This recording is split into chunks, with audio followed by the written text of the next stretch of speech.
Allah hayır sever goş belakirine khira davetmiş ki amci teslim etken.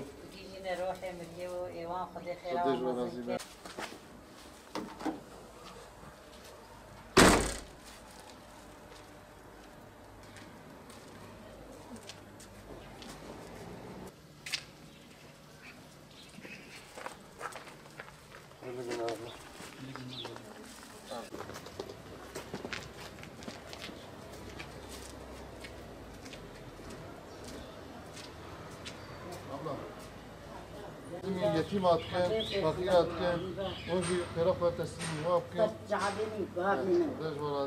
Umut Kervanı olarak Batman'ın mahallelerindeyiz. Yıl içerisinde hayırseverlerin bağışlamış oldukları adak kurbanları, şükür kurbanları, sadaka ve akika kurbanlarını bugün Batman mahallelerinde yetim ve muhtaç ailelerine dağıttık. İnşallah Teala hedefimiz 400 aileye ulaşıp kurban eti onlara ulaştırmaktır. Umut Kervanı sadece kırmızı et dağıtmıyor.